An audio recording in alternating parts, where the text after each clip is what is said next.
Salut à tous. Je commence déjà par vous souhaiter une bonne année et une dédicace particulière à Léa. J'ai toujours pensé que si on me donnait ma chance dans le tatouage, ça serait une femme qui le ferait. Alors, ça semble pas se confirmer, mais se présenter. Enfin voilà, je fais un dernier croquis en freehand avant de partir de Cambodge et je vous le montre, la voici. J'avais envie de faire une carte. Et ce que je peux en dire, j'ai très peu d'expérience en la matière, mais je suis parti du principe où c'était intéressant pour moi dans cette étude, dans cette tentative, c'était de toute façon j'avais envie de faire une carte. Et j'ai défini que ce qui était le plus important dans la carte, le plus intéressant, c'était son visage, sa tête. J'en ai profité pour la mettre sur la partie la plus mobile de la jambe, pour que ça lui donne de l'expressivité dans le mouvement. J'ai déjà fait une tentative sur mon autre jambe, sur un auto-tatouage, et c'était plus probant en le montant au dessin, en mettant la tête vraiment sur le genou, que là les déformations sont énormes, mais tellement énormes que ça fait que le dessin devient moche. Donc j'ai plébiscité de le mettre assez bas, pour que j'ai une déformation légère mais pas trop forte, pour pas que ce soit trop caricatural. Donc voilà ce que ça donne.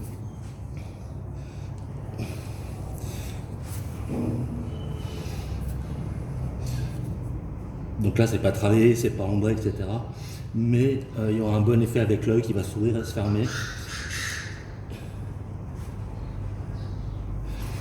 Évidemment, bon, pas évidemment, mais j'en ai profité pour mettre le ventre de la carte sur l'arrondi de mon muscle, l'endroit où il y a le plus de bombée de volume sur l'anatomie de mon bas de jambe. La courbe extérieure de la carte suit le tibia. Ici, j'ai mes arcanes qui suivent les tendons et les veines. Tendons d'Achille, donc c'est bien gaulé. Un peu de flotte, des cailloux. Et voilà ce qui est intéressant dans le travail du freehand que je découvre. Hein. Je n'ai pas une expérience énorme, j'en ai fait que 4 ou 5 dans ma vie. Parce que c'est vraiment beaucoup plus dur de dessiner sur papier, parce que c'est surtout à l'envers comme ça, il faut se bouger, quoi.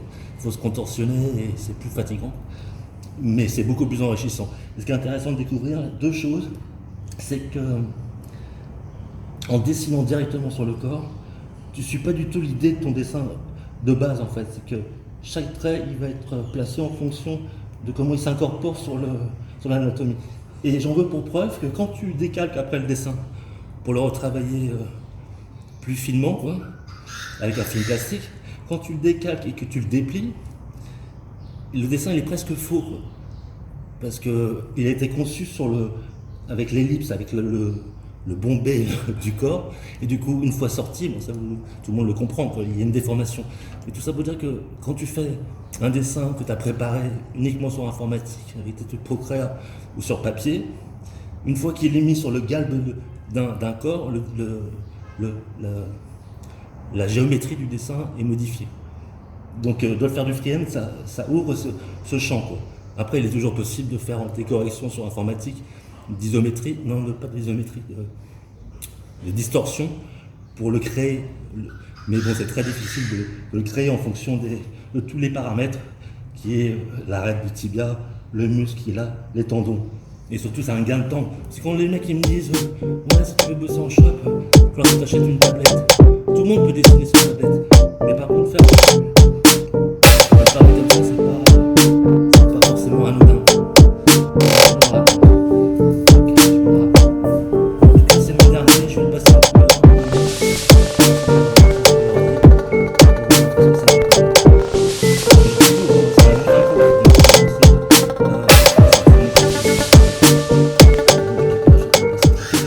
En tout cas, bonne année, merci surtout Léa.